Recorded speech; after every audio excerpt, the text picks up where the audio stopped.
Bienvenue chers téléspectateurs dans une nouvelle émission du programme écologique Terra où nous allons découvrir les secrets de l'environnement.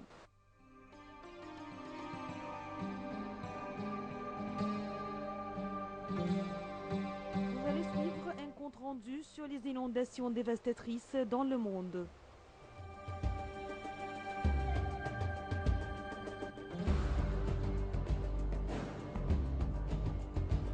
Vous allez regarder un rapport sur les derniers développements écologiques.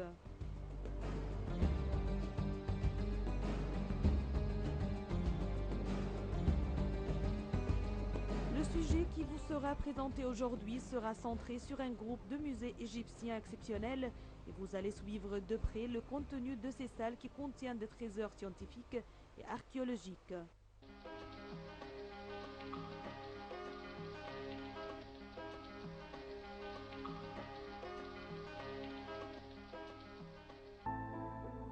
Consommer des produits laitiers et du soya après le sport fortifie les muscles.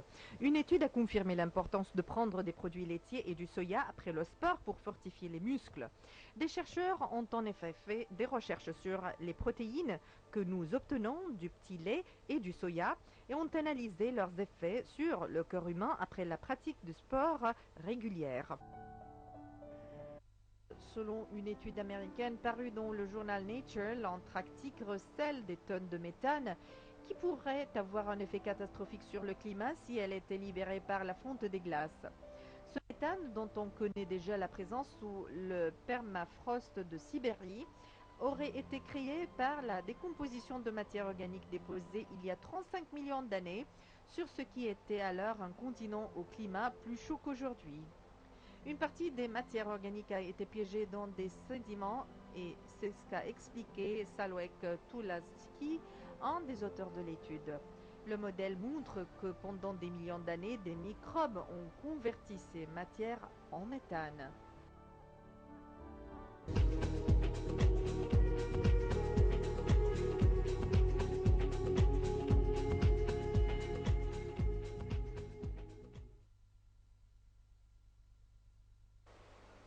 Les inondations peuvent se définir comme l'envahissement par l'eau douce ou salée de lieux terrestres habituellement émergés. Plusieurs causes et des processus complexes aboutissent à ce phénomène dont l'ampleur peut conduire à une catastrophe majeure. On considère que les inondations sont responsables de plus de 60 personnes, sans du total des morts provoquées par l'ensemble des catastrophes naturelles, hormis les épidémies. Trois types peuvent être distingués: les crues plus ou moins cycliques des fleuves, les crues subites et les inondations liées aux tempêtes cycloniques ou aux cyclones.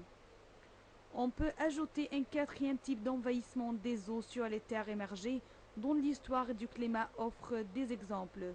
Celui qui est dû à l'avancée des mers sur les bordures continentales basses, consécutivement à un réchauffement climatique. Si ce phénomène est lent et ne risque pas de surprendre les populations concernées, il n'en reste pas moins qu'il aurait, s'il se produisait de nos jours, des conséquences socio-économiques considérables. Le climat est bien évidemment la cause commune de ces quatre types de débordements. Néanmoins, les inondations ne doivent pas être considérées comme des catastrophes purement naturelles. En effet, certaines pratiques agricoles et certaines politiques d'urbanisation aggravent le risque d'inondation. La parade réside donc à la fois dans de bonnes prévisions météorologiques permettant de prévenir les populations et dans un aménagement raisonné du territoire qui n'amplifie pas l'accumulation rapide des eaux et évite l'installation de personnes dans des zones exposées.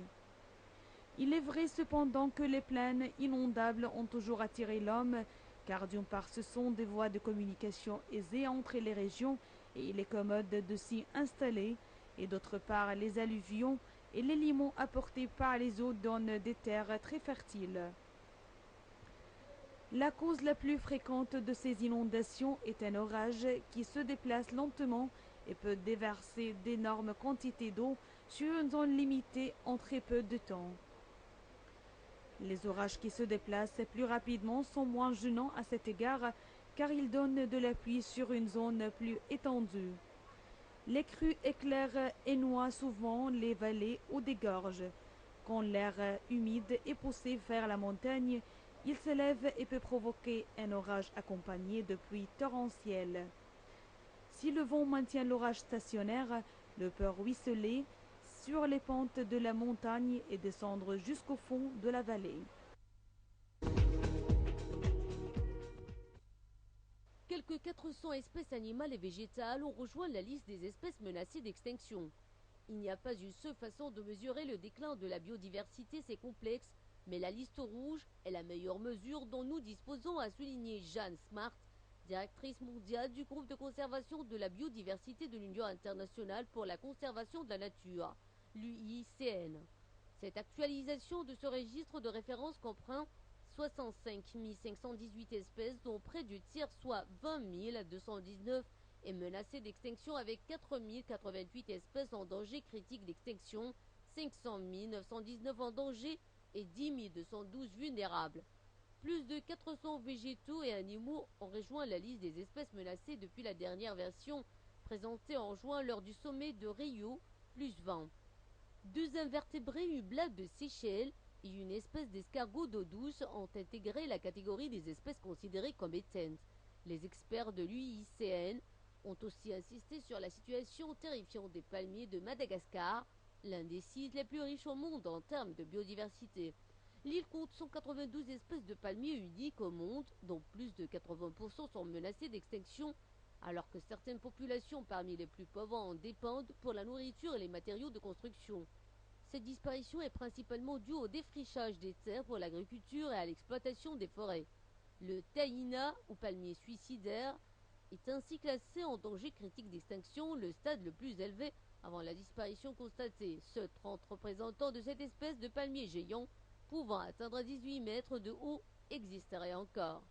Une autre étude publiée lundi soulignait que les lémuriens de Madagascar figurent désormais parmi les primates les plus menacés de la planète en raison de la destruction de leur habitat et du braconnage.